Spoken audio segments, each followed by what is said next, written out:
Mister gold கடலை எண்ணெய் தான் வாங்குறேன். ஏன் தெரியுமா? சாதாரண ஆயிலை விட சமையல் டேஸ்டாவும் இருக்கும், ஹெல்தியாவும் இருக்கும். Presta Premium Women's Wear. Let your body love it. Linen தயாரிப்பில் ரெவ்ஜென் பிலிம் ஃபேக்டரி வழங்கும் ரெட் லேபிள் திரைப்படம் February 6 முதல் உங்கள் அபிமான திரையரங்குகளில்.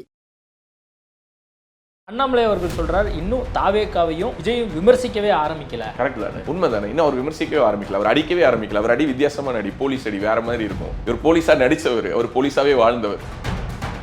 டிடிஆர் நிர்மல்குமார் ஒன்றும் இல்லைங்க, அவருடைய ஃபேஸ்புக் பேஜை போயிட்டு பார்த்தீங்கன்னா தெரியும். எல்லாத்துலேயும் வந்து ஆர்எஸ்எஸ் ட்ரெஸ்ல ஆர்எஸ்எஸ் ஷாகால வந்து கலந்துக்கிட்டவர். அவரெல்லாம் அண்ணாமலை பத்தி பேசலாமா? இதெல்லாம் விஜய்க்கு தெரியுமா? நீங்க என்ன நினைச்சிட்டு இருக்கீங்க? டக்குன்னு அவர் பக்கத்துல விஜய் இது போன்ற இந்த அல்லு சில்லு செதற சில்லறையெல்லாம் வச்சுக்கிட்டு பேசினா அதற்கு பதிலடி வேற விதமாக தான் கொடுக்கப்படும். எஸ்விசேகர் வந்து அண்ணாமலையை விமர்சிக்கிறதுக்குலாம் துளி தகுதியற்றவர். எஸ்விசேகருக்குலாம் என்னங்க சித்தாந்தம் இருக்கு நீங்க சொல்லுங்க. எம்எல்ஏவா இருந்தவர் இன்னொரு தடவை இவர் அண்ணாமலை பத்தி பேசினார்னா வேறு விதத்தில் அவருக்கு தக்க பதிலடி கொடுக்கப்படும். தமிழ்நாட்டில் உருவான முதல் விர்ச்சுவல் வாரியர்ஸ்ங்கிறது இந்த வார் ரூம் தான். அதுக்காக நான் உங்கள்கிட்ட கேட்கறது. இல்ல நான் அதை நீங்க அதனால தான் கேட்கிறீங்க. விர்ச்சுவல் வாரியர் அப்படின்னு வந்து வந்துராதா?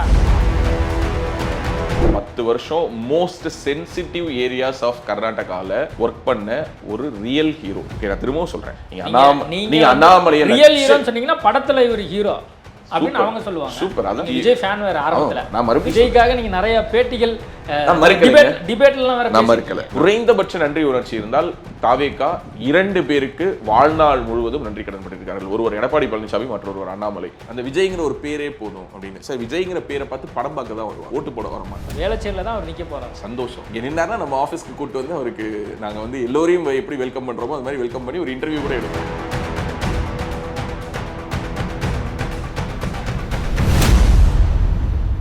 ஐபிசி தமிழ் நேயர்களுக்கு வணக்கம். இன்றைய சிறப்பு நேர்காணலில் நம்மோடு இணைந்திருக்கிறார் பேசு தமிழ பேசு ராஜவேல் நாகராஜன் அவர்கள். வணக்கம். வணக்கம். எப்படி இருக்கீங்க? நல்லா இருக்கேன். அண்ணாமலை அவர்கள் சொல்றார், இன்னும் தாவேக்காவையும் விஜயும் விமர்சிக்கவே ஆரம்பிக்கல. கரெக்ட் தானே, உண்மைதானே. இன்னும் அவர் விமர்சிக்கவே ஆரம்பிக்கல, அவர் அடிக்கவே ஆரம்பிக்கல. அவர் அடி வித்தியாசமான அடி, போலீஸ் அடி வேற மாதிரி இருக்கும். இவர் போலீஸா நடிச்சவர், அவர் போலீஸாவே வாழ்ந்தவர். கரெக்ட் தானே. சிடிஆர் நிர்மல்குமார் அவரெல்லாம் வந்து இந்த கட்சியில் இருந்தவர். இந்த கட்சியிலேருந்து அதிமுகவுக்கு போய் அதிமுகல இருந்து அவர் வந்து எங்க வந்திருக்காரு, இன்னைக்கு தாவேக்காக்கு வந்திருக்காரு. அவர் ஒரு தீவிரமான ஒரு ஆர்எஸ்எஸ் காரரு. எல்லா ஆர்எஸ்எஸ் ஷாகாவுக்கும் நீங்க ஒன்றும் இல்லைங்க, அவருடைய ஃபேஸ்புக் பேஜை போயிட்டு பார்த்தீங்கன்னா தெரியும். எல்லாத்துலேயும் வந்து ஆர்எஸ்எஸ் ட்ரெஸ்ல ஆர்எஸ்எஸ் ஷாகால வந்து கலந்துக்கிட்டவர். அவர் எப்படிங்க ஒரே நாளில் டப்புன்னு தாவேக்காவினுடைய கொள்கையை அப்படியே ஏற்றுக்கிட்டு அந்த கொள்கை தலைவரை ஏற்றுக்கிட்டு எப்படிங்க மாறினாரு? எனக்கு புரியவே இல்லை. அவரெல்லாம் அண்ணாமலை பத்தி பேசலாமா? இல்லை, இதெல்லாம் தெரியுமா? இதெல்லாம் விஜய்க்கு தெரியுமா? ஏங்க இதெல்லாம் நீங்க என்ன நினைச்சிட்டு இருக்கீங்க? பக்கத்துல இருக்கிறவங்க யாரையுமே அவருக்கு என்னன்னே தெரியாது. நான் இன்னும் சொல்றேன், ஆர்எஸ்எஸ் சிந்தனை கொண்டவர்கள் மட்டும் இல்லாமல் திமுகவினுடைய டபுள் ஏஜென்சி அவ்வளவு பேர் உள்ளார இருக்காங்க. நீங்க வேணா வேடிக்கை எல்லாம் பாருங்க. நிறைய பேர் வேட்புமனு எல்லாம் போட்டுட்டு கடைசி நிமிஷத்துல வாபஸ் எல்லாம் வாங்க போறாங்க. நீங்க பார்க்க தானே போறீங்க. திமுக செட் பண்ணி அனுப்புற ஆட்கள் இன்னும் உள்ளார இருக்காங்க. இவரெல்லாம் அண்ணாமலையை விமர்சிச்சு பேசலாமா? நீங்க சொல்லுங்க. அண்ணாமலையை விமர்சனத்துக்கு அப்பாற்பட்டவரெல்லாம் நான் சொல்லல. ஆனால் விஜய் இது போன்ற இந்த அல்லு சில்லு இந்த செதற சில்லறையெல்லாம் வச்சுக்கிட்டு பேசினா அதற்கு பதிலடி வேற விதமாக தான் கொடுக்கப்படும். நாகரிக மற்ற முறையில் எதுவும் பேசல, ஒரு விமர்சனமா வைக்கிறாங்க, அவ்வளவுதானே. அந்த விமர்சனத்தை வைப்பதற்கும் குறைந்தபட்சமான ஒரு அருகதை வேணும். அது சிடிஆர் நிர்மல்குமாருக்கு இல்லை அப்படிங்கிறத நான் அந்த பேட்டியின் வழியாக நான் ரொம்ப அழுத்தமா பதிவு பண்றேன். ஏன் அவர் பிஜேபியில இருந்து ஏடிஎம்கேக்கு போனாரு? ஏடிஎம்கேல போய் இருந்தார்ல, ஏடிஎம்கேல அவர் எவ்வளவு நாட்கள் இருந்தாரு? ஏதாவது பொறுப்புல இருந்தாரா? அவர் ஏதோ ஒரு மாநில அளவில் ஏதோ ஒரு பொறுப்பு போட்டாங்க, அங்கேயும் அவரால் இயங்க முடியல. அங்கேருந்து டிவிகேக்கு போயிட்டார். இன்னைக்கு டிவிகேக்கு போனதற்கு பிறகு அவருக்கு இன்னைக்கு கிடைச்சிருக்கக்கூடிய ஊடக வெளிச்சமும் ஊடக அங்கீகாரமும் இன்னைக்கு டிவிகேல இருக்கக்கூடிய அங்க இருக்கக்கூடிய அந்த அவங்க பேர்லாம் என்னமோ சொல்றாங்க, சரி விடுங்க, அவங்களுக்கெல்லாம் வந்து இன்னைக்கு அவர் தான் பாஸ். ஸோ அந்த மாதிரி அங்க அவரை பசங்களை மேய்க்கிறது அவருக்கு ரொம்ப ஈஸியா இருக்கலாம். அதை மட்டும் அவர் பண்ணட்டும். அண்ணாமலையை விமர்சிச்சார் அப்படின்னா இனிமேல் அண்ணாமலை பதில் சொல்ல மாட்டார். நான் தான் சொல்றேன். இன்னொரு தடவை ரெடியா இருக்கீங்க? அஃப்கோர்ஸ் சொல்லுவோம். இதே மாதிரி தான் இந்த எஸ்விசேகருக்கும். எஸ்விசேகர் வந்து அண்ணாமலையை விமர்சிக்கிறதுக்குலாம் துளி தகுதியற்றவர். எஸ்விசேகருக்குலாம் என்னங்க சித்தாந்தம் இருக்கு நீங்க சொல்லுங்க. எம்எல்ஏவா இருந்தவர், ஜெயிச்சவர், மக்களுடைய அங்கீகாரம் பெற்று தான் இதெல்லாம் நடந்திருக்கு. எந்த கட்சியில ஜெயிச்சாரு? எந்த கட்சியில? அதிமுகல. இப்ப எங்க இருக்காரு? ஜெயலலிதா அவர்கள் என்ற ஒரு உயிரோடு இருந்திருந்தால் எஸ்விசேகருக்கு இந்த தைரியம் வந்திருக்குமா? வீட்டுல பால் பாக்கெட் தெரிஞ்சு போயிடுச்சுன்னு சொல்லி ட்விட்டர்ல ட்வீட் போட்டு பால் பாக்கெட் மாத்தி வாங்கினவர். இன்னைக்கு தமிழ்நாடு முழுக்க எவ்வளவு சட்டம் ஒழுங்கு பிரச்சனை இருக்கு. எஸ்விசேகர் ஏதாவது ஒரு விஷயத்தை வாயை திறந்து பேசியிருப்பாரா? அப்போ உங்களுடைய தெருவுக்கு உங்க அப்பா பேரை வச்சுட்டாரு ஸ்டாலின். ஸோ அதனால ஸ்டாலின் ஆச்சு நல்லா ஆச்சு. உங்களுக்கு அண்ணாமலை பிடிக்கல, ஏன்னா அண்ணாமலை வந்து உங்களை எங்க வைக்கணுமோ அங்க வச்சாரு. அதனால உங்களுக்கு அண்ணாமலை பிடிக்கல. ஸோ அண்ணாமலையை பத்தி அபாண்டமான குற்றச்சாட்டுகள் இங்க இருந்துகிட்டே அவ்வளவு விஷயங்கள் பேசிட்டு இருந்தாரு. எஸ்விசேகரை விட்டுருங்க, இப்போ வந்து விர்ச்சுவல் அப்படிலாம் அவர் விடவே முடியாது. நான் சொல்றேன், எஸ்விசேகருக்குலாம் குறைந்தபட்சமா அதிமுகங்கிற ஒரு அடையாளம் இல்லைன்னா, அந்த ரெட்டலைங்கிற சிம்பிள் இல்லைன்னா 100 ஓட்டு வாங்க முடியுமா? அவர் டிராமா பார்க்கறதுக்கு 50 பேர் தான் வராங்க. அதுவும் ஓசியில டிக்கெட் கொடுத்துட்டு இருக்காரு. அவரெல்லாம் அண்ணாமலை பத்தி பேசலாமா? அவருக்கெல்லாம் என்ன அருகதை இருக்குது? அவருக்கெல்லாம் என்ன சித்தாந்தம் இருக்குது?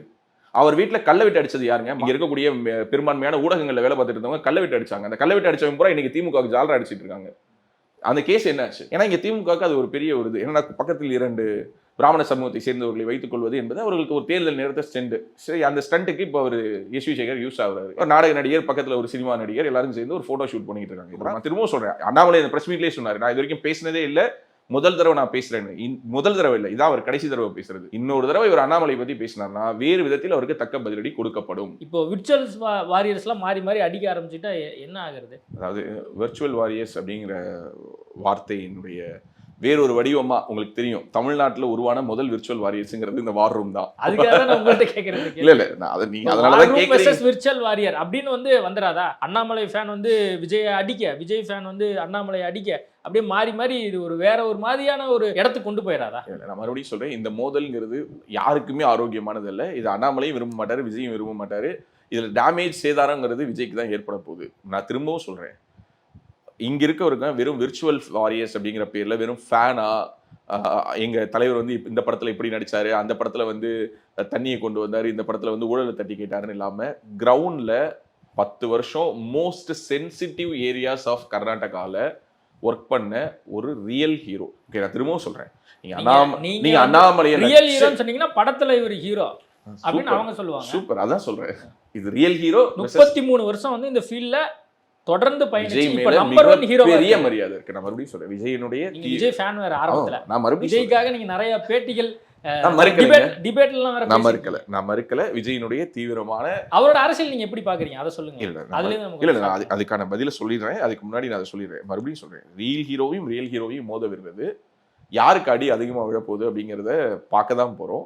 ஸோ விஜய் அவருடைய கட்சியை சேர்ந்த விர்ச்சுவல் வாரியர்ஸை, அவங்க கட்சியை சேர்ந்த ஐடிவிங்க, உங்க கட்சியினுடைய கொள்கை என்ன, சித்தாந்தம் என்ன, இது வரைக்கும் ஏதாவது சொல்லியிருக்காங்களான்னு எனக்கு தெரியல. கொள்கை தலைவர்கள்னு ஒரு 5 பேரை காட்டினாங்க. அதுக்கு பிறகு எந்த விதமான ஒரு மேனிஃபெஸ்டோவோ இல்லை எதுவுமே வரல. ஒரு பாலிசி டாக்குமெண்ட் அப்படின்னு சொல்லி ஒரு விஷயத்தை நம்மளால இந்த நிமிஷம் வரைக்கும் பார்க்க முடியல. ஸோ அதை உங்களை ஃபோக்கஸ் பண்ண சொல்லுங்க. அண்ணாமலையை சீன்ற அந்த வேலையை விட்டு ஏன்னா குறைந்தபட்ச நன்றி உணர்ச்சி இருந்தால் தாவேகா 2 பேருக்கு வாழ்நாள் முழுவதும் நன்றி கடன் பட்டிருக்கிறார்கள். ஒருவர் எடப்பாடி பழனிசாமி, மற்றொருவர் அண்ணாமலை.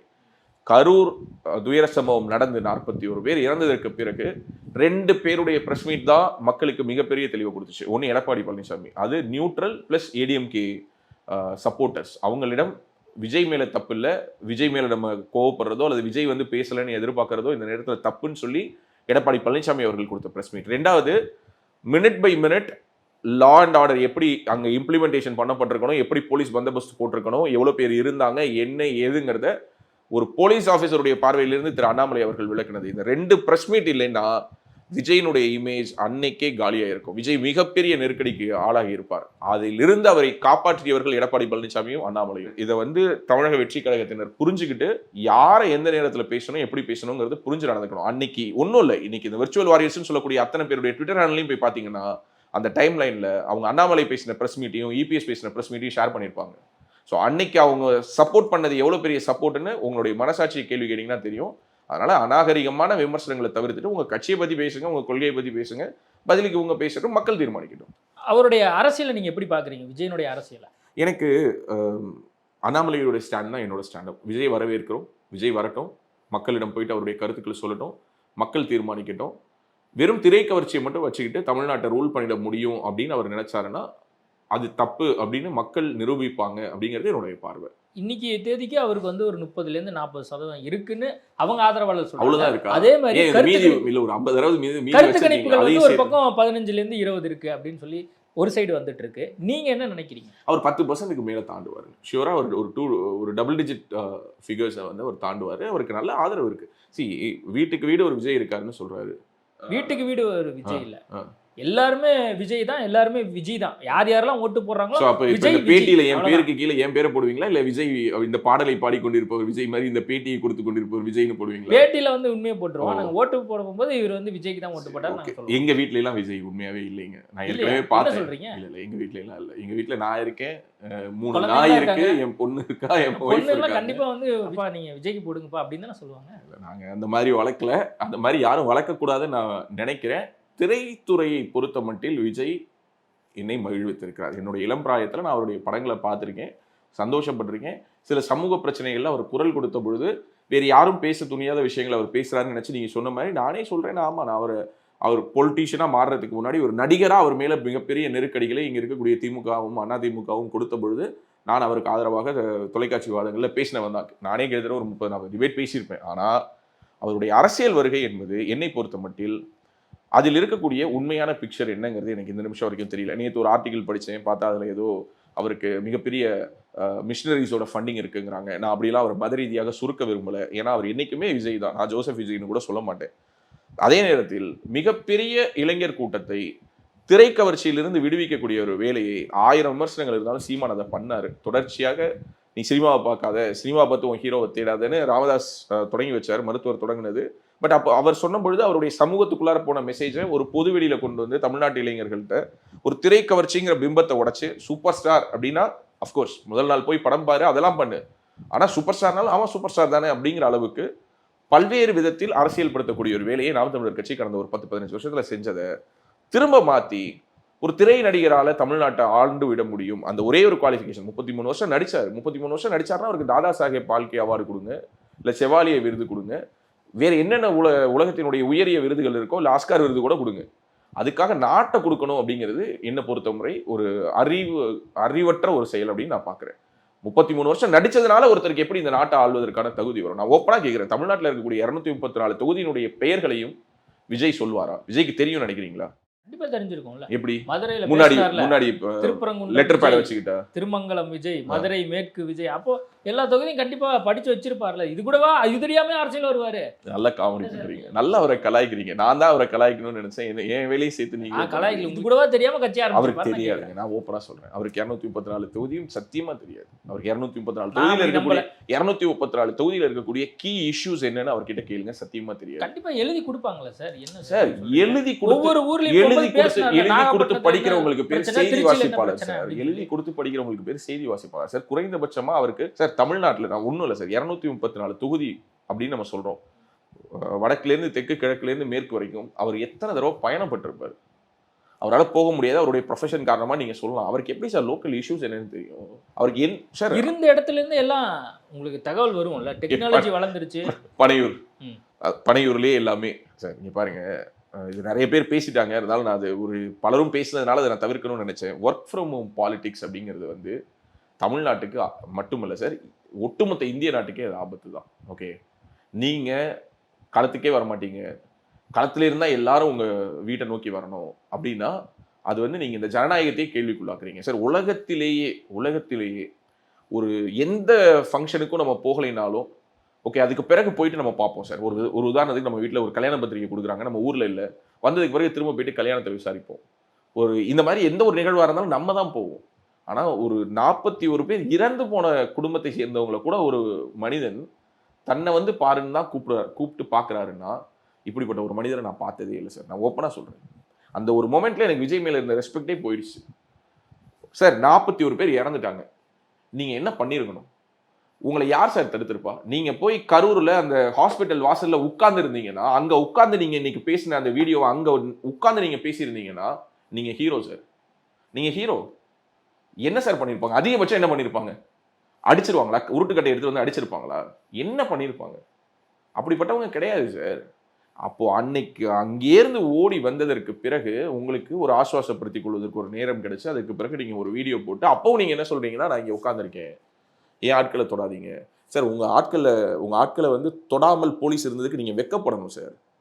சார் புஷி ஆனந்த் எங்க சார் போனாரு? ராஜ்மோகன் எங்க போனாரு? ஆதவ அர்ஜுனா எங்க போனாரு சார்? ஒரு தடவை ஒருத்தர் அரெஸ்ட் ஆகல சார். இவன் என்ன சார் கட்சி நடத்துறாங்க? ஒரு அரெஸ்ட் ஆயிருந்தா என்ன சார், என்ன ஆயிருக்கும் சார்? என்ன பண்ணிருப்பாங்க? குண்டாஸ்ல போட்டிருப்பாங்களா? தூக்குல போட்டிருப்பாங்களா? விசாரணையே இல்லை, 41 பேர் சாவுக்கு காரணம் விஜய் தான், தூக்குல போட்டிருப்பாங்களா? ஒரு கைதாகிறதுல என்ன சார் ஆயிட போகுது? எங்க சார் புஷி ஆனந்த் எங்க சார் போய் ஒளிஞ்சுக்கிட்டாரு? ஒரே எனக்கு தெரிஞ்ச அந்த மாவட்ட தலைவரை மட்டும் அரெஸ்ட் பண்ணாங்கன்னு நினைக்கிறேன். எஃப்ஐஎம் நாட்டுறாங்க ஏதோ 2-3 பேர் அதிகபட்சம். இந்த 2ஆம் கட்ட தலைவர்கள்னு சொல்லி விஜய் பக்கத்துல உட்கார்ந்துட்டு இருக்காங்கல்ல, அவங்களாம் எங்க போனாங்க? ஆதவ அர்ஜுனா எங்க போனாரு சார்? லயோலா மணிலாம் வாட்ஸ்அப் குரூப்பை விட்டு எஸ்கேப் ஆயிட்டாரா சார்? யோசிச்சு பாருங்க சார். ஒரு பிரச்சனைனா வாட்ஸ்அப் குரூப்பை கலைச்சிட்டு வர்றவங்களாம் கட்சியா சார்? அதுக்கு பேர் கட்சியா? நீங்க சொல்லுங்க சார். மக்களோட பிரச்சனை, நான் மறுபடியும் சொல்றேன், 41 பேர் இறந்ததுக்கு விஜய் தான் காரணம் நான் சொல்லவே இல்லை. இந்த பேட்டியின் வழியாக நான் அதையும் நான் தெளிவுபடுத்துறேன். 41 பேர் இறந்ததுக்கு விஜய் காரணம் இல்லை. அது உங்களால நடக்காமலே இருக்கட்டுமே. சார் நீங்க என்ன சார் படத்துல நடிச்சிருக்கீங்க, எவ்வளவு ஸ்கிரிப்ட் கேட்டிருக்கீங்க, ஒரு ஹீரோயிக்கான மூமெண்ட் சார் அது. நீங்க போய் அங்க நின்று இருக்கணும் சார், நின்று இருக்கணும். அங்க நின்று இருந்தா என்ன நடந்திருக்கும் சார்? அன்பில் மகேஷ் பொய்யாமொழியால வர முடிஞ்சது, செந்தில் பாலாஜியால வர முடிஞ்சது, முதல்வரால வர முடிஞ்சது. உங்களால ஏன் முடியல? ஏன்னா உங்க கூட இருக்கிறவங்க நீங்க ஜெயிக்கிறதுக்கு வேலை பார்க்கல. இதுவே தெரியல. நான் தான் சொன்னேனே, சிடிஆர் நிர்மல்குமார் ஒரு RSS சங்கிங்கிறது கூட தெரியாம அவரை வந்து கழகத்தினுடைய இணை பொதுச் செயலாளராக ஆக்கி வச்சிருக்கீங்க. அப்படின்னா நீங்க எவ்வளவு பெரிய ஒரு ஆளா இருப்பீங்க யோசிச்சு பாருங்க. அதனால என்னை பொறுத்தவரை விஜய் மேல் இருந்த அபிமானம் ஒட்டுமொத்தமாக செத்த ஒரு தருணம் எதுனா சார், கூப்பிட்டதுக்கு பிறகு நான் மறுபடியும் சொல்றேன், கூப்பிட்டாரு, அவங்கள பார்த்த உடனே நேரா போய் தொப்புன்னு காலில் விழுந்திருக்காரு, அழுதுருக்காரு, எனக்குள்ளார ஒரு பெரிய குற்ற உணர்ச்சி இருக்குன்றிருக்காரு, அவங்க சாவுக்குலாம் நான் காரணம் ஆயிட்டேன்னு சொல்லியிருக்காரு. இது நீங்க இன்டோர்ல சொல்லியிருக்க கூடாது சார், நீங்க பொது வெளியில சொல்லியிருக்கணும். நீங்க என்ன பண்ணிருக்கணும், அதே கரூர்ல போயிட்டு ஒரு மேடை போட்டு ஒட்டுமொத்த மக்கள் முன்னாடி நீங்க மன்னிப்பு கேட்டிருக்கணும், அழுது இருக்கணும். உங்க மனசுல உண்மையாவே பாரம் இருந்தா நீங்க அழுது இருப்பீங்க சார். சொல்லும் போது எனக்கு உண்மையா அழுகு வருதுங்க. ஏன்னா என்னங்க அதை விட உங்களுக்கு என்னங்க, ஏங்க 33 வருஷம் நீங்க சொல்ற லாஜிக் படியே திரையுலகத்துடைய உச்சத்துல இருக்கீங்க. எத்தனை ஆயிரம் கோடிகள் இந்த மக்களை வச்சு சம்பாரிச்சிருக்கீங்க. அவன் கை தட்டி, அவன் ரசிச்சு, டிக்கெட் வாங்கி வந்து உட்கார்ந்து உன்னை கொண்டாடி, எங்க இருந்து உங்களை எந்த உச்சாணி கொம்புல கொண்டு வந்து வச்சிருக்காங்க. என்ன சார் பண்ணிருப்பாங்க? 200% விஜயனுடைய உயிருக்கு ஆபத்து வந்திருக்காது சார். நான் சொல்றேன், விஜயனுடைய உயிருக்கு ஆபத்து வந்திருக்காது. அதுக்கு நான் சொல்றேன், அதை தாண்டி விஜய் அங்க நிற்க விடாமல் துரத்துனது என்ன, அங்க அவரை இருக்க விடாமல் ஓட வச்சது என்னன்னா விஜய் கிட்ட இருக்கக்கூடிய கோழைத்தனம். சிபிஐ விசாரணை இருக்கு, என்னங்கிறது அவங்க விசாரணையில வந்து கண்டிப்பா வந்து உண்மை வெளிவரும் அப்படின்னு சொல்லி நம்ம நம்பலாம். பேசும்போது சீமானை பத்தி சொன்னீங்க. சீமான் வந்து திரைக்கவர்ச்சியை நம்பி நீங்க வந்து வாக்கெல்லாம் அளிக்கக்கூடாது அப்படின்னு சொல்லி அவர் சொன்னாருன்னு சொல்லி, இந்த முறை அவருடைய வாக்கு சதவீதம் நீங்க என்னவா இருக்குன்னு நீங்க நினைக்கிறீங்க? நான் எப்போதுமே சொல்லுவேன், 8% சீமான் வாங்கினாரு அப்படின்னா அது 15%க்கு சமம். ஏன்னா களத்தில் நிற்கக்கூடியவங்க எல்லோருமே அடுத்த வேளை அல்ல அடுத்த மாதம் அல்லது அடுத்த வருடம் அவங்களுடைய வாழ்க்கையை நிரந்தரம் இல்லாத தொழில்முறை பின்னணியை கொண்டவர்கள், அன்றாடம் காட்சிகள், மிக எளிய பின்புலத்திலிருந்து வந்தவர்கள். ஸோ இப்படிப்பட்டவங்க தான் வேட்பாளராக போட்டார், இப்படிப்பட்டவங்க தான் மாவட்ட பொறுப்பாளர்களாக்காங்க. இப்படிப்பட்டவங்க தொடர்ச்சியாக ஒரு தேர்தலை நிற்பதற்கான வாய்ப்பை கொடுத்து அவங்கள அதிகாரத்தினுடைய அந்த ருசியை உணர வைக்கிறதே ஒரு பெரிய ஒரு விஷயம். ஸோ சீமான் வாங்குற 8 லட்சம் வாக்குங்கிறது திமுக, அண்ணா திமுக இந்த போன்ற அனைத்து கட்சிகள் வாங்கக்கூடிய 15 லட்சம் வாக்குக்கு சமம். அவருடைய ஒவ்வொரு வாக்குக்கும் 2 வாக்கு நம்ம கொடுக்கலாம். ஸோ அப்படி இருக்கும் பொழுது இந்த முறை சீமான் கண்டிப்பாக அவருடைய வாக்கு சதவீதத்தை தக்க வைப்பதற்கு போராடக்கூடிய ஒரு சூழல் தான் இருக்குது. கலை யதார்த்தத்தை நான் சொல்றேன். அவங்களால 10% தாண்ட முடியுமானா, ரியலிஸ்டிக்கா பேசணும்னா முடியாது. அவர் 8% ரீடைன் பண்ணிட்டாருனாலே அவர் மிகப்பெரிய வெற்றி அடைஞ்சிட்டாருன்னு அர்த்தம் சார். ஏன்னா 2024 எலெக்ஷன்ல ஒரு பக்கம் பாஜக கூட்டணி, இன்னொரு பக்கம் பார்த்தீங்கன்னா திமுக கூட்டணி, ஒரு பக்கம் அதிமுக கூட்டணி, நாம் தமிழர் கூட்டணி, 4 முனை போட்டி தான். ஸோ அதிமுகவும் அப்போ பிஜேபியோட இல்லாத போது அவங்களுக்கும் பிரசிடென்ஷியல் கேண்டிடேட் யாருங்க, அவங்களுக்கும் பிரைம் மினிஸ்டர் கேண்டிடேட் யாருங்கிறது கிடையாது. இவர் தான் பிரதமர் அல்லது இந்த கூட்டணிக்கு தான் நாங்கள் ஆதரவு தெரிவிக்க போறோம்னு சொல்லாம அதிமுக, தேமுதிக, எஸ்டிபிஐ சேர்ந்து அவங்க வாங்கின அந்த 20%, 25% அது வந்து அதிமுகவினுடைய கோர் ஓட் பேங்க். அதை அவங்க ரீடைன் பண்ணிக்கிட்டோமா, கட்சி பிளவுல இருக்குன்னு சொல்றாங்களே, நம்ம அது வந்து அவங்களை பொறுத்த வரைக்கும் ஒரு டெஸ்ட் வச்சு பார்த்தாங்க. அதில் அவங்களுக்கு கொஞ்சம் டிப் இருக்குன்னு தெரிஞ்சது. ஸோ இப்போ அதனால அடுத்த கட்டம் என்ன பண்ணுறதுன்னு பார்த்தாங்க. இப்போ டிடிவி தினகரனால இன்ஸ்குலர் கொண்டு வருதுன்னு அவங்களோட ஸ்ட்ராட்டஜியை ஒர்க் அவுட் பண்ணாங்க. ஒரு பக்கம் 18% வாக்கு வாங்கினாலும் கூட பாஜக கூட்டணி அனைத்து தொகுதியிலையும் தோல்வி அடைஞ்சது. அதுக்கு என்னடா காரணம்னு பார்த்தாங்க. அதிமுக கூட நம்ம அலையன்ஸ் வச்சாதான் தேர்தல் ஜெயிக்க முடியும்னு முடிவு பண்ணாங்க. இப்போ அலையன்ஸ்க்கு வந்துட்டாங்க. திமுக கூட்டணி அனைத்து தொகுதியிலும் வென்றாங்க. ஸோ அந்த கூட்டணியை விட்டுறக்கூடாதுன்னு அதை உறுதியாக வச்சிருக்காங்க. சீமான் அவர் மட்டும்தான் பிரதமர் வேட்பாளர்னு யாரையும் சொல்லலை. இன்னும் சொல்ல போனா இந்தியா மேலேயே எனக்கு நம்பிக்கை இல்லைன்னு சொல்றவரு, இந்தியா ஒரு நாடே இல்லைன்னு சொல்றவரு, அவரால் திரும்பவும் 2024 பாராளுமன்ற தேர்தலையும் 8% வாக்குகளை உறுதிப்படுத்த முடியுதுன்னா நம்ம அவரை அண்டர் எஸ்டிமேட் பண்ணக்கூடாது. அவருக்கு பின்னாடி இருக்கக்கூடிய கூட்டம் கருத்தியலாக திரண்ட கூட்டம். நான் திரும்ப சொல்றேன், அதுல விமர்சனம் இருக்கு, அதுல குறைபாடுகள் இருக்கு, போதாமைகள் இருக்கு, அநாகரிகமான பேச்சுக்களை பேசக்கூடியவர்களை தொடர்ந்து ஊக்குவிக்கிறாங்க. இது எல்லாத்தையுமே நான் விமர்சனமா வைக்கிறேன். ஆனால் அதை அனைத்தையும் தாண்டி சீமான் இந்த முறையும் அந்த 8% அவர் ரீடைன் பண்ணிட்டாருனாலே அவர் 15% வாங்கினதா அர்த்தம். என்னுடைய கெஸ் அவர் ஒரு 7ல 9 ரெஸ்ட்ரிக்ட் ஆவாருன்னு நான் கெஸ் பண்றேன். அதிமுக பாஜக கூட்டணி ஓரளவுக்கு வலுவாயிட்டு இருக்கு அப்படிங்கிறத பார்க்குறோம். கூட்டணியில மற்ற கட்சி தலைவர்கள்லாம் வந்துட்டு இருக்காங்க. இப்போ தேமுதிகவும் புதிய தமிழகம் போன்ற கட்சிகள் வந்து இன்னும் எந்த ஒரு நிலைப்பாடும் எடுக்காம இருக்காம இவங்க வந்து அதிமுக பாஜக கூட்டணியில வர்றதுக்கு வர 28ஆம் தேதி பிரதமர் மோடி அவர்கள் வந்து வராரு. மதுரையில் வந்து பொதுக்கூட்டம், அடுத்த என்டிஏவினுடைய பொதுக்கூட்டம் வந்து வர பிப்ரவரி 28 அன்னைக்கு நடக்குது. ஸோ அந்த மிகப்பெரிய பிரம்மாண்டமான கூட்டணிக்கு முன்பாக புதிய தமிழகம் கட்சி, தேசிய முற்போக்கு திராவிடர் கழகம், மருத்துவர் ராமதாஸ் அவர்கள் தலைமையில் இயங்கக்கூடிய பாமகவினுடைய பிரிவு என அனைத்துமே தேசிய ஜனநாயக கூட்டணிக்குள் இணைந்துவிடும். ஸோ இதை வேணால் நீங்கள் ரெக்கார்ட் பண்ணி வச்சுக்கோங்க. 22ஆம் தேதி அன்றைக்கி நம்ம இதை பார்க்கலாம். ஃபீல்டில் வந்து இப்போ திமுக வெர்சஸ் அதிமுக அப்படி தான் இருக்கா? அஃப்கோர்ஸ் எஸ், அதில் எந்த விதமான மாற்று கருத்தும் கிடையாது சார். எப்போதுமே சார் இந்த 4 முனை போட்டி, இந்த 3 முனை போட்டி அப்படிங்கிறதெல்லாம் சொல்கிறதுக்கு நல்லாயிருக்கும். என்னைக்காவது நீங்கள் யாராவது உங்ககிட்ட வந்து இந்த 4 விரலை காட்டி 4ல் 1 தொடுன்னு சொல்லி பார்த்துருக்கீங்களா? பொதுவாக என்ன சார் சொல்லுவோம்? இருமுனை போட்டி தான், எல்லாத்துலேயுமே இருமுனை தான். சச்சினா கங்குலியா ஒரு காலகட்டத்தில், சிவாஜியா எம்ஜிஆரா, ரஜினியா கமலா, தலையா தளபதியா, தளபதின்னு சேர்த்து சொன்னாலோ இல்லை தளபதி தலைன்னு சேர்த்து சொன்னாலும் அவங்க காமெடியன் தான், சந்தானம் மாதிரி. ஸோ ஹீரோ அப்படிங்கிறது இந்த 2 முனை போட்டி தான். பட் இது பல உதாரணங்கள் சொல்லலாம். பட்டுக்கோட்டையா கண்ணதாசனா, வாலியா வைரமுத்தா. ஸோ திமுகவா அண்ணா திமுகவா, இதுதான் கலை எதார்த்தம். நீங்க எப்படி சொல்றீங்க? டிவிகேவா திமுகவான்ல அவர் சொல்லிட்டு இருக்காரு சார். அதாவது சொல்றதுக்கு எல்லாருக்கும் உரிமை இருக்கு சார். நான் தான் சொல்றேன், 15% வரைக்கும் நீங்க வாக்குகள் வாங்குவீங்க. அதை வச்சு நீங்க என்ன பண்ணுவீங்க? அடுத்த முறை இந்த தேர்தலை சந்திப்பதற்கு உங்களுடைய கட்சியே இருக்காது. அவுத்து விட்ட நெல்லிக்காய் மூட்டை மாதிரி செதறி ஓடுறதை நம்ம பார்க்க தான் போறோம்.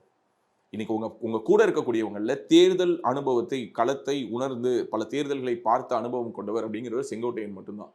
ஸோ இந்த கூபா கிருஷ்ணன் அவங்கெல்லாம் யாரையோ சேர்த்து வச்சிருக்காங்க, எல்லாம் கொண்டு வந்து சேர்க்குறாங்க, தப்பு இல்லை. பட் நான் சொல்கிறேன், எப்படி நீங்கள் களத்தை எதிர்கொள்ள போகிறீர்கள்ங்கிறத பார்க்க தான் போகிறோம். ஒவ்வொரு ஊர்லேயும் ஒவ்வொரு கேண்டிடேட்டையும் விலை பேசுவாங்க, ஹைஜாக் பண்ணுவாங்க, கடத்துவாங்க, அடிப்பாங்க, மிரட்டுவாங்க. அவங்க பேர்லேயே 10 கேண்டிடேட் போடுவாங்க. நீங்கள் போட்ட கேண்டிடேட்டை கடைசி நிமிஷத்தில் வேட்புமனு வித்ட்ரால் பண்ண வைப்பாங்க. உங்களுக்கு யார் சார் இருக்கா? உங்களுக்கு முகம் யார் இருக்கா? எல்லா ஊர்லேயும் விஜய் மாதிரி மாஸ்க் போட்டுப்பாங்களா வேட்பாளர்லாம்? எனக்கு தெரியல சார். நீங்கள் சொல்லுங்கள், நீங்கள் எந்த ஊர்? நீங்கள் உங்களுடைய தொகுதி எது சார்? நான் வந்து திருப்பூர் தொகுதி. திருப்பூரில் யார் சார் தாவேகாவினுடைய மாவட்ட செயலாளர் தெரியுமா? எனக்கு தெரியல. எனக்கும் தெரியாது. இன்னும் சொல்லப்போனால் திருப்பூரில் யாருக்குமே தெரியாது. ஆனால் இவங்க என்ன சொல்கிறாங்கன்னா, இல்லை விஜய், அந்த விஜய்ங்கிற ஒரு பேரே போதும் அப்படின்னு. சார் விஜய்ங்கிற பேரை பார்த்து படம் பார்க்க தான் வருவாங்க, ஓட்டு போட வர மாட்டாங்க. இப்போ வேளச்சேரியில் தான் அவர் நிற்க போகிறாங்க. சந்தோஷம். இங்கே நின்னார்னா நம்ம ஆஃபீஸ்க்கு கூப்பிட்டு வந்து அவருக்கு நாங்கள் வந்து எல்லோரையும் எப்படி வெல்கம் பண்ணுறோமோ அது மாதிரி வெல்கம் பண்ணி ஒரு இன்டர்வியூ கூட எடுப்போம். அதை பொறுத்த வரைக்கும் எங்களுக்கு மாற்றுக்கிறதே கிடையாது. வேளச்சேரியில் அவர் நின்னார்னா வேளச்சேரிக்கு வந்து நல்லது தானே. வேளச்சேரி மேலே ஒரு ஸ்டார் அட்ராக்ஷன், ஒரு மிகப்பெரிய ஊடக வெளிச்சம் விழும். அதன் மூலமாக வேளச்சேரிக்கு ஏதாவது நல்லது நடந்ததுன்னா எங்களுக்கு சந்தோஷம் தான். வேளச்சேரியில் விஜய் நின்றால் தாவேகாவினரை விட நாங்கள் தான் ரொம்ப சந்தோஷப்படுவோம். விஜய் வந்து அவருடைய திரைப்பயணத்துக்கு 33 ஆண்டுகளுக்கு மிகப்பெரிய ரசிகனாகவும் அவருடைய அரசியலை மிக கடுமையாக விமர்சிக்கக்கூடிய விமர்சகனாகவும் தான் நான் இருக்க விருப்பப்படுறேன் சார். மற்றபடி விஜய்க்கு நம்மளுடைய வாழ்த்துக்கள். ஓகே, நிறைய விஷயங்கள் கொடுத்து பேசியிருக்கோம். நேர்காணல் கொடுத்ததுக்கு மிக்க நன்றி. நன்றிங்க. மிஸ்டர் கோல்ட் கடலை எண்ணெய் தான் வாங்குறேன். ஏன் தெரியுமா? சாதாரண ஆயிலை விட சமையல் டேஸ்டாவும் இருக்கும், ஹெல்தியாவும் இருக்கும். Presta Premium Women's Wear. Let your body love it. Linen தயாரிப்பில் ரெவ்ஜென் ஃபிலிம் ஃபேக்டரி வழங்கும் ரெட் லேபிள் திரைப்படம் February 6 முதல் உங்கள் அபிமான திரையரங்குகளில்.